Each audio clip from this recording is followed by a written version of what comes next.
हाय दोस्तों, आज हम लोग महाजनपदों के उदय के बारे में बात करेंगे दोस्तों। महाजनपदों के उदय के बारे में बात करेंगे। तो वैदिक सभ्यता जब खत्म होगा दोस्तों, तो यही महाजनपदों का उदय होगा दोस्तों। और वैदिक सभ्यता खत्म होने के बाद और महाजनपदों के उदय होने में दोस्तों, इन्हीं के बीच दो धर्मों का उदय होगा, एक बौद्ध धर्म, एक जैन धर्म। तो पहले दोस्तों क्या होता है कि हम वैदिक सभ्यता पढ़ रहे थे, तो आपको मालूम होगा दोस्तों कि वैदिक सभ्यता में दोस्तों, जो वैदिक सभ्यता में जो सबसे छोटी इकाई थी दोस्तों, वो क्या थी? कुल। कुल थी दोस्तों। वैदिक सभ्यता में सबसे जो छोटी इकाई थी दोस्तों, वो कुल थी। कुल के बाद ग्राम थी। ग्राम के बाद विष। विष था दोस्तों। ग्राम का मुखिया को ग्रामीण कहा जाता था, विष के मुखिया को विषपति। कुल, ग्राम, विष, जन था दोस्तों। क्या था? जन। और राष्ट्र था। राष्ट्र, जन राष्ट्रीय था दोस्तों वैदिक सभ्यता में। दोस्तों वैदिक सभ्यता में ये सीरियल क्रम था दोस्तों। सब परिवार की जो सबसे छोटी इकाई थी वैदिक सभ्यता में, परिवार की जो सबसे छोटी इकाई थी उसे कुल कहा जाता था। और कुल के बाद दोस्तों जो सबसे कुल के बाद दोस्तों जो थोड़ा सी बड़ी इकाई थी वो ग्राम थी। ग्राम के बाद विष थी। तो ग्राम के मुखिया को क्या कहा जाता था? ग्रामीण। ग्रामीण कहा जाता था दोस्तों। ग्राम के मुखिया को ग्रामीण कहा जाता था। और विष के मुखिया को क्या कहा जाता था? विष के मुखिया को विषपति क्या कहते थे? विषपति कहते थे। और इस जन के मुखिया को दोस्तों राजन कहा जाता था। जन के मुखिया को राजन कहा जाता था। और राष्ट्र था दोस्तों, ये राष्ट्र था। ये लगभग दोस्तों ये वैदिक सभ्यता में था। लेकिन जब ये महाजनपदों का उदय होगा दोस्तों, महाजनपदों का उदय होगा दोस्तों, ये तो था, अब इसको मिटा दीजिए। महाजनपदों का जब उदय होगा, ये जन और राष्ट्र मिल करके यही बनेंगे महाजनपद। तो जन और राष्ट्र मिलकर बनेंगे दोस्तों। जो जब आपको मालूम होगा कि 600 ईसा पूर्व में 600 ईसा पूर्व में वैदिक सभ्यता समाप्त हो जाती है। कब? 600 ईसा पूर्व में। 600 ईसा पूर्व में दोस्तों, 600 ईसा पूर्व में वैदिक सभ्यता समाप्त हो जाती है दोस्तों। 600 ईसा पूर्व में वैदिक सभ्यता समाप्त हो जाती है। और आपको मालूम होगा दोस्तों कि 1000 ईसा पूर्व में उत्तर प्रदेश में तारंगनी नामक स्थान पर लोहे की खोज हुई थी। सबसे पहले दोस्तों उत्तर प्रदेश के तारंगनी नामक गांव में लोहे की खोज हुई थी सबसे पहले 1000 ईसा पूर्व में दोस्तों। जब लेकिन 600 ईसा पूर्व जो आया दोस्तों, तो लोहे का सर्वाधिक गहन होने लगा, लोहे का सर्वाधिक उपयोग होने लगा दोस्तों। ये जो छोटे छोटे जन थे दोस्तों, छोटे छोटे ग्राम स्तर पर छोटे छोटे जन थे। भारत में सबसे बड़ा जो जन था, ये सबसे बड़ा था दोस्तों जन। ये भी जन, लेकिन भारत में एक तो जन था नहीं। भारत का जो जन था, इसका राजा हुआ करते थे, इसमें राजा हुआ करते थे दोस्तों। तो भारत, ये पूरा भारत था बड़ा दोस्तों।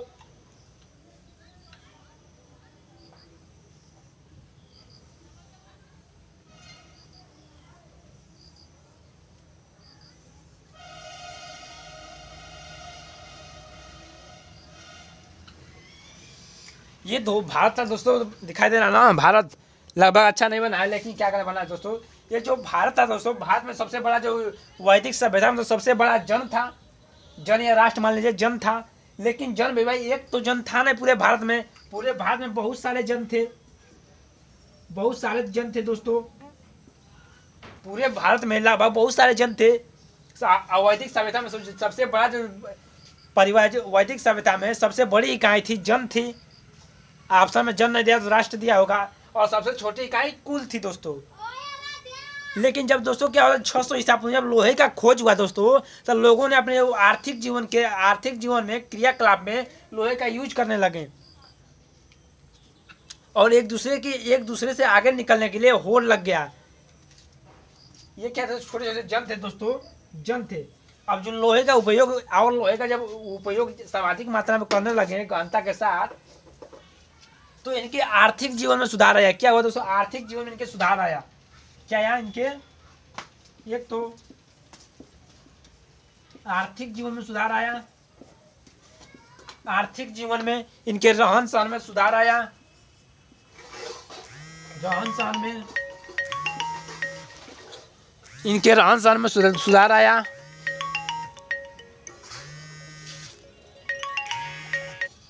एक तो इनके रहन सहन में सुधार आया और इनके सामाजिक जीवन में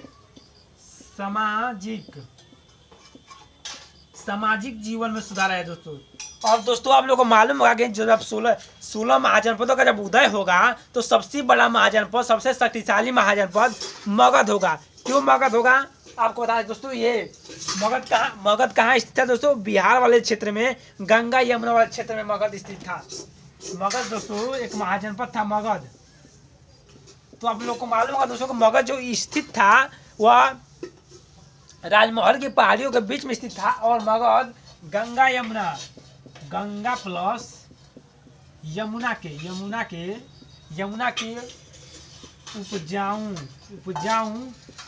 उपजाऊ क्षेत्र में स्थित था। दोस्तों जब 16 महाजनपदों का उदय होगा तो उसमें सबसे शक्तिशाली महाजनपद मगध ही बना। अर्थात मगध क्यों बना दोस्तों? क्योंकि यह गंगा और यमुना वाले क्षेत्र में स्थित था। किस क्षेत्र में स्थित था? गंगा और यमुना वाले क्षेत्र में स्थित था दोस्तों। और जब लोहे की खोज हुई दोस्तों तो लोहे का सर्वाधिक मात्रा में उपयोग गंगा और यमुना वाले क्षेत्रों में खुदाई करने के लिए, जोताई करने के लिए, उसकी मड़ाई करने के लिए उपयोग किया। कौन? मगध। जिससे सर्वाधिक फसलों का उत्पादन हुआ दोस्तों। लोहे का यूज किया। कहाँ पर दोस्तों? लोहे का यूज किया दोस्तों। लोहे का उपयोग किया दोस्तों। कौन? ये मगध। जिससे दोस्तों फसलों का उत्पादनता बढ़ी दोस्तों। क्या? उत्पादक में वृद्धि हुई। उत्पादक में वृद्धि हुई दोस्तों। क्या हुआ दोस्तों? जब लोहे का उपयोग किया, यहाँ पर जो महाजनपद थे, जो छोटे छोटे महाजनपद थे, जो पथरीले भाग में स्थित थे या जहाँ पर उपजाऊपन की मात्रा कमी थी, जैसे राजस्थान में विराटनगर वाला महाजनपद, हाँ, जहाँ जो महाजनपद था विराटनगर वाला, यहाँ पर जो ये रेतीली जमीन में स्थित था। तो ये जो तो प्राकृतिक राजनीतिक स्थिति से या प्राकृतिक स्थिति से जो महाजनपद था मगध महाजनपद, ये बहुत अच्छी जगह स्थित था। कह सकते हैं कि बहुत मतलब कि अच्छा जगह स्थित था ये मगध महाजनपद। और मगध महाजनपद का ये शक्तिशाली कैसे बना दोस्तों? तो ये गंगा और यमुना वाले क्षेत्र में स्थित था। आज भी देखेंगे तो ये राजगिरी बिहार वाले क्षेत्र में ये स्थित है मगध। और ये जो गंगा और यमुना उपजाऊ क्षेत्रों में स्थित होने के कारण दोस्तों जब ये लोहे का उपयोग किया, लोहे के उपयोग से जुताई कोड़ाई करने लगा तो इसके फसलों के उत्पादन में दोस्तों उत्पादन की मात्रा बढ़ी। और बढ़ने के साथ साथ दोस्तों क्या हुआ? जब उत्पादन के क्षेत्रों में जब उत्पादन की मात्रा बढ़ी दोस्तों तो क्या हुआ कि अब खाने से जब अधिक होगा तो क्या होगा? बेचेगा। और अन्य जनों को, अन्य महाजनपदों को यह बेचा। अन्य जो छोटे छोटे जन थे उनको बेचने लगा। अन्य जैसे छोटे छोटे मान लें गेहूँ की मात्रा बढ़ गई तो इसको बेच दिया, इसको बेच देगा। फिर चावल का, मटर का, जौ का, दालों का जब यह निर्यात करने लगेगा तो बताइए किसकी आर्थिक स्थिति नहीं सुधरेगी? इसकी आर्थिक स्थिति सुधरने लगी। अब इसके पास पैसों का या सोने का भंडार होने लगा तो यो उस पैसे से और मजदूर खरीदेगा और मजदूरों को पैसा देगा और अपनी आर्थिक स्थिति को और मजबूत करने की कोशिश करेगा। और जब पैसा अधिक हो जाएगा तो ये अपने साम्राज्यवादी नीति को अपना लेता है।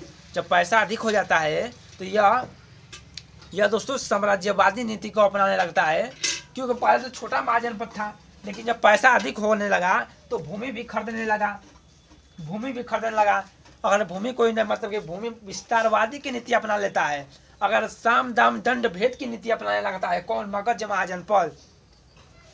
अगर कोई मतलब विवाहिक नीति मतलब कि जो महाजनपद था, ये मगध महाजनपद था, यह मतलब कि और महाजनपदों को शामिल करने के लिए विवाहिक नीति भी अपनाता था।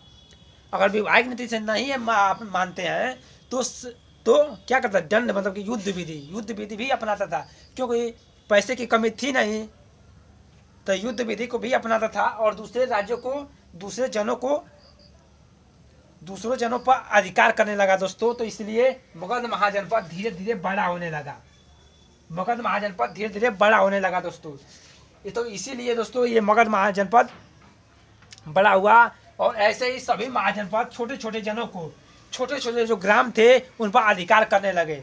छोटे छोटे जो ग्राम थे, विस्पति थे दोस्तों, ये सभी अधिकार करने लगे। ऐसे ही अधिकार करते करते दोस्तों छोटे छोटे गांव थे, गांवों को लूट लेता था। अब भाई पैसे अधिक सब पैसे अधिक तो गांव को लूट लेता था, जनों को लूट लेता था, विश्व को लूट लेता था। तो ऐसे ही दोस्तों 16 महाजनपदों का उदय हुआ। कितने महाजनपदों का उदय हुआ दोस्तों? 16 महाजनपदों का उदय होता है। ठीक है, अब बात करते हैं कौन सा महाजनपद कहाँ है।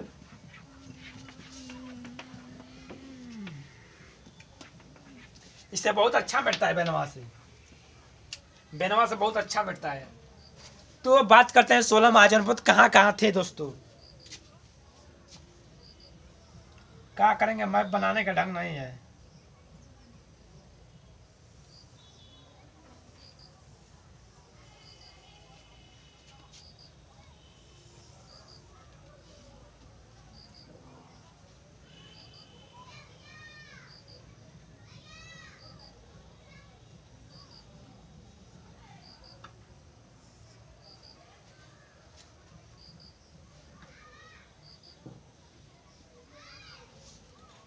ठीक है ना, ये दोस्तों भारत,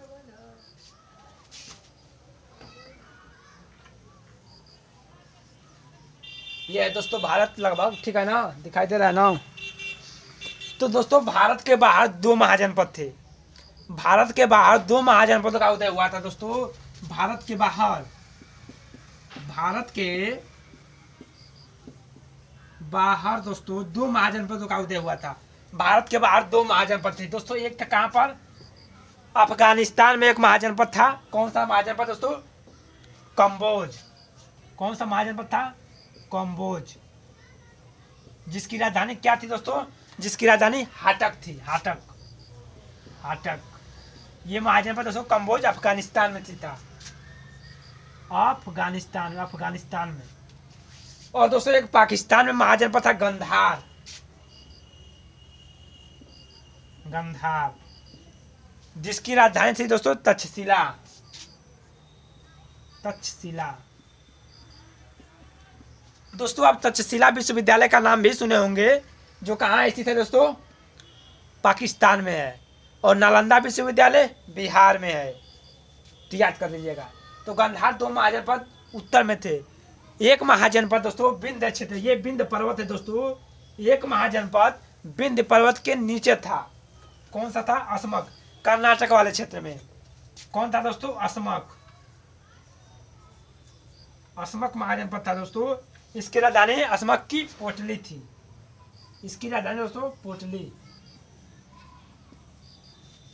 गोदावरी नदी के किनारे या कावेरी नदी के किनारे थी दोस्तों। किस नदी के किनारे? गोदावरी। गोदावरी नदी के किनारे इसकी राजधानी थी असमक महाजनपद। और दोस्तों 3 महाजनपद बिहार में थे। 3 महाजनपद, 3 महाजनपद ये जन ही है, लेकिन थोड़ा सा इनका विस्तारवादी के कारण ये बड़े हो गए, तो महाजनपद कहलाने लगे। 3 महाजनपद बिहार में थे। कौन कौन दोस्तों? ये है दोस्तों बिहार वाला क्षेत्र। इसको हम बना लेते हैं, बिहार वाला क्षेत्र को बिहार वाले क्षेत्र में बना लेते हैं दोस्तों। यहाँ पर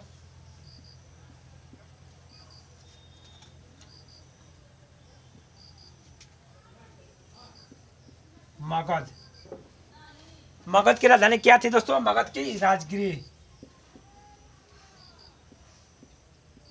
राजगिरी कह सकते हैं या राजगिरी कह सकते हैं। और एक मगध अच्छी राजधानी तो अंग। कौन सा एक महाजनपद था? अंग, जिसकी राजधानी क्या थी दोस्तों? चंपा। और एक महाजनपद था वज्जी। वज्जी, जिसकी वज्जी की क्या राजधानी थी दोस्तों? वैशाली। ये 3 महाजनपद तो दोस्तों बिहार में स्थित थे। और 2 महाजनपद, एक महाजनपद दोस्तों कहाँ था? दिल्ली वाले क्षेत्र में। दिल्ली वाला कुरु वाले क्षेत्र में स्थित था दोस्तों। एक महाजनपद दिल्ली में, दिल्ली में था दोस्तों। कौन सा? कुरु महाजनपद। कुरु महाजनपद की राजधानी क्या थी दोस्तों? इंद्रप्रस्थ थी। इसकी राजधानी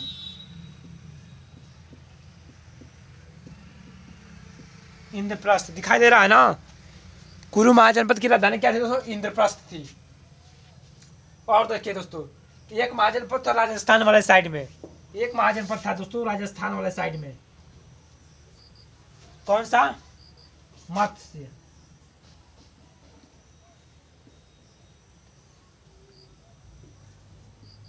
मत्स्य महाजनपद, या मत्स्य लिख सकते हैं या मत्स्य लिख दीजिए,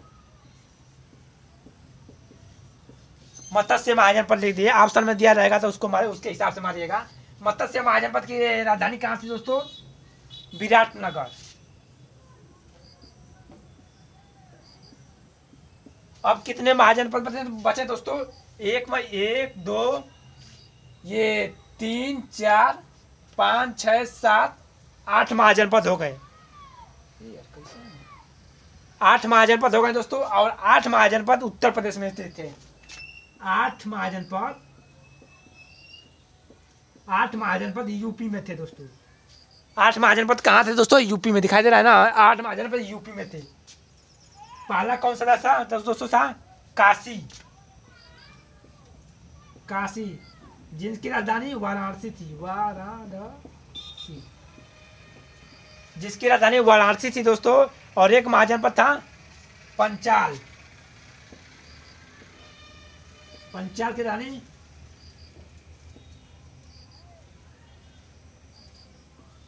अच्छी छत्र। पंचाल की राजधानी अच्छी छत्र। चेदी की वज्जी। चेदी महाजनपद की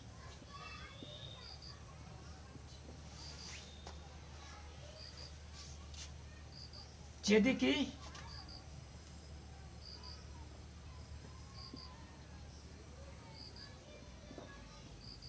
चेदी की राजधानी दोस्तों शुक्लमती थी। सूरसेन की मतलब दोस्तों एक महाजनपद था सूरसेन।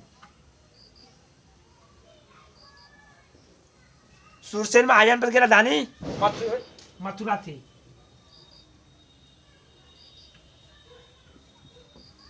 सूरसेन की मथुरा। और 1 2 3 4 और दोस्तों कितने बचे? 4 और बच गए। कौन कौन से? सूरसेन, चेदी, पंचाल, काशी, वाराणसी। और थे दोस्तों वत्स का कौन सा लिखा? वत्स लिखाया है, वत्स। एक था दोस्तों वत्स। वत्स की राजधानी कौशाम्बी। और एक महाजनपद था दोस्तों अवंती। अवंती, अवंती की राजधानी महिष्मती। महिष्मती कहीं लिखेगा या शुक्ल में महिष्मती लिखेगा, या तो उज्जैनी लिखेगा, या तो उज्जैनी लिखेगा दोस्तों। महिष्मती या उज्जैनी। दिखाई दे रहा है नीचे ना? कौन बा? हाँ, ओह नहीं दिखाई दे रहा है। वत्स का कौशाम्बी।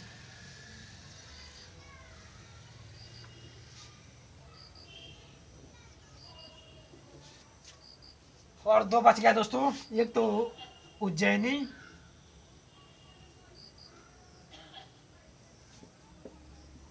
अवंती। अवंती के रह जाएंगे दोस्तों उज्जैनी। अवंती की उज्जैनी।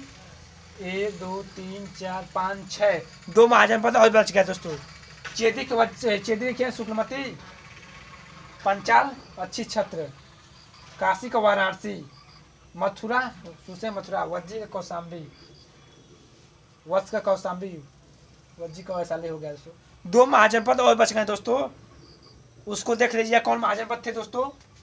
थोड़ा सा देख लेगा 2 महाजनपद कौन से बच गए हैं। कौशल श्रावस्ती बचा है। कौशल और बचे हैं कौशल और चेदी। कौशल बचा है दोस्तों। कौन सा महाजनपद बचा है? कौशल। कौशल की दूसरी रानी श्रावस्ती।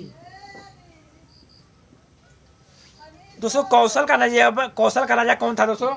प्रसेनजीत था। कौशल का राजा कौन था दोस्तों? कौशल का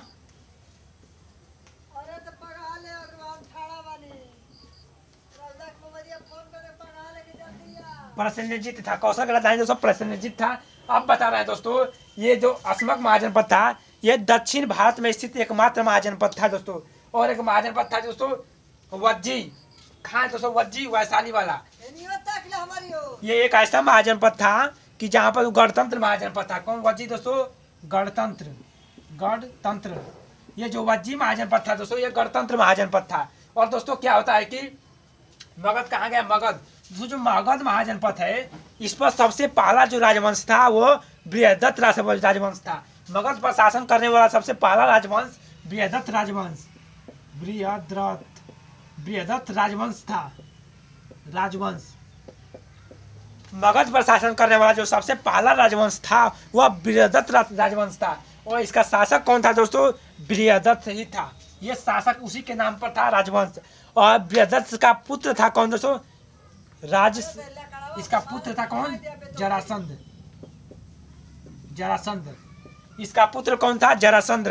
और दोस्तों क्या होता है कि और दोस्तों लेकिन मगध पर जो सबसे शक्तिशाली महाजनपद था, मगध पर शक्तिशाली महाजनपद,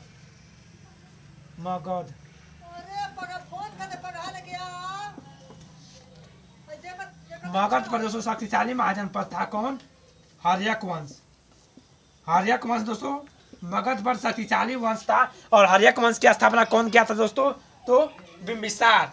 कौन किया था, बिंबिसार किया था। हर्यक वंश का जो संस्थापक था बिंबिसार। और यह बहुत शक्तिशाली महाजनपद था। हर्यक वंश के बाद दोस्तों कौन सा वंश था, शिशुनाग वंश आएगा, फिर शासन करेगा शिशुनाग वंश। हर्यक वंश के बाद नहीं, हर्यक वंश के बाद शिशुनाग नहीं आएगा, एक बीच में आएगा, उसके बाद शिशुनाग आएगा, शिशुनाग वंश।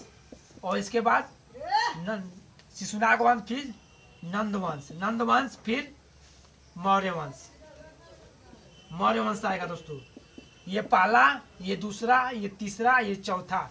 ये नंद वंश देखिए, पहले तो हर्यक वंश, फिर शिशुनाग वंश, फिर नंद वंश का वही नंद वंश को मारेगा चंद्रगुप्त मौर्य। कौन, घनानंद को मार के नंद वंश के अंतिम शासक घनानंद को मारकर चंद्रगुप्त मौर्य ने मौर्य वंश का संस्था है, मौर्य वंश का निर्माण करेगा, अखिल एक भारत का निर्माण करेगा दोस्तों। कौन, चंद्रगुप्त मौर्य। तो ये थे दोस्तों इसके बारे में, ये तो 16 महाजनपदों के उदय के बारे में बताया दोस्तों। लगभग लंबा छोटा टॉपिक था, आप याद कर लीजिएगा दोस्तों। मतलब से विराटनगर में दोस्तों इनसे क्वेश्चन पूछता है कि ये किस क्षेत्र में स्थित थे और इनकी राजधानी कहाँ थी दोस्तों। तो लगभग मैप के द्वारा आपको बताने की कोशिश किया हूँ। एक महाजनपद छूट रहा है, इसमें 8 महाजनपद थे, 1 2 3 4 5 6 7, एक महाजनपद देख लीजिएगा। हो गया दोस्तों, लगभग ये महाजनपद का टॉपिक था दोस्तों। हाँ, ये बताया ना, प्रसेनजित था, कौशल का राजा था। और उसमें वज्जी के जो काशी के जो राजा थे वो थे ब्रह्मदत्त। काशी के राजा कौन थे दोस्तों, ब्रह्मदत्त थे। काशी के राजा